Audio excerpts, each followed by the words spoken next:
অসম বিহাৰ উত্তৰ প্ৰদেশ নেকি আমি হিমন্ত বিশ্ব শৰ্মাক প্ৰশ্ন উত্থাপন কৰিছো আজি যেটো উত্তৰ প্ৰদেশ বা বিহাৰ যেটো জংগল ৰাজ চলিছে সেই জংগল ৰাজ অসমলৈ আমদানি কৰিব খুজিছে নেকি হিমন্ত বিশ্ব শৰ্মাই আজি প্ৰশিক্ষণপ্ৰাপ্ত মানুহ আছে নেকি অস্ত্ৰ চলাবৰ কাৰণে আপুনি হাতে হাতে যে আপোনাৰ লাইসেন্স গান দিবলৈ যে ওলাইছে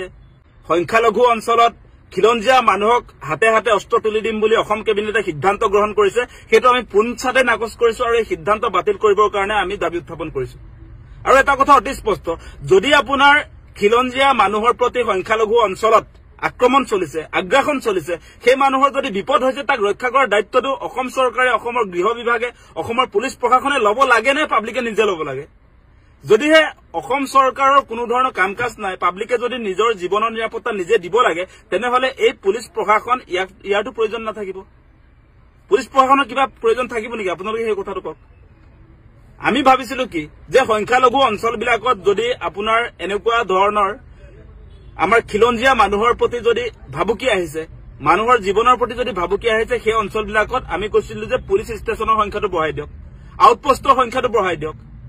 যাতে তাত কোনো ধৰণৰ আসলতে সংখ্যালঘু মানুহে আমাৰ খিলঞ্জীয়া মানুহবিলাকক আক্ৰমণ কৰিব নোৱাৰে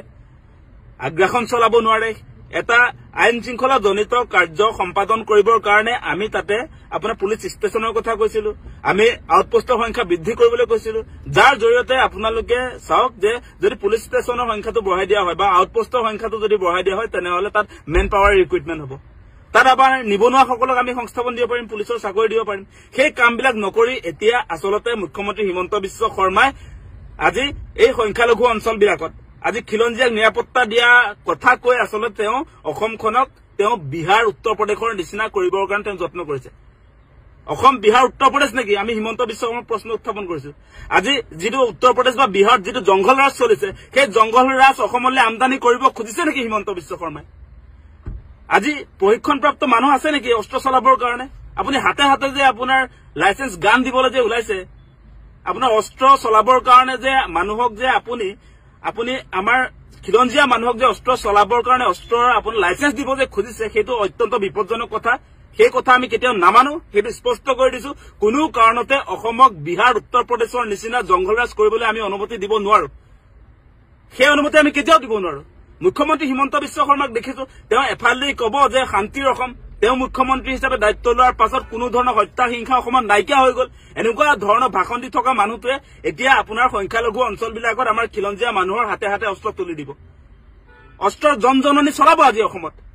সেই সিদ্ধান্ত কোনো আসলতে গণতান্ত্ৰিক মানুহে কোনো শিক্ষিত সমাজে এই সিদ্ধান্ত মানি ল'ব নোৱাৰে এনেকৈ আমাৰ থলুৱা খিলঞ্জীয়া মানুহক আসলতে হত্যা হিংসাৰ প্ৰতি এনেকুৱা ধৰণৰ কাম কাজৰ জৰিয়তে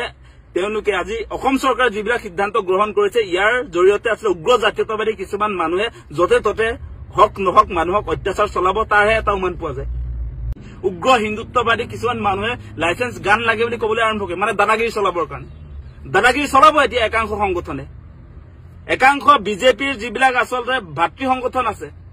যিবিলাক বিজেপিৰ আসলতে ভাতৃ সংগঠন আছে তেওঁলোকে এতিয়া লাইসেন্স এপ্লাই কৰিব গানৰ কাৰণে আৰ্মছৰ কাৰণে গতিকে এই কাৰ্যসূচীৰ জৰিয়তে যে অসমত এটা অৰাজক পৰিস্থিতি যে সৃষ্টি হ'ব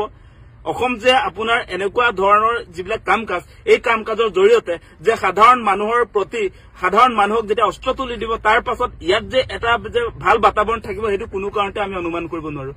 আৰু কোনো জনা বুজা মানুহে এনেকুৱা কাৰ্যসূচী মানে পাব্লিকৰ হাতত আপোনাৰ আৰ্মছ তুলি দিয়া কাৰ্যসূচী কোনো জনা শুনা মানুহে সমৰ্থন নকৰে গতিকে ইয়াক অতি শীঘ্ৰে বাতিল কৰক সেই দাবী আমি উত্থাপন কৰিছো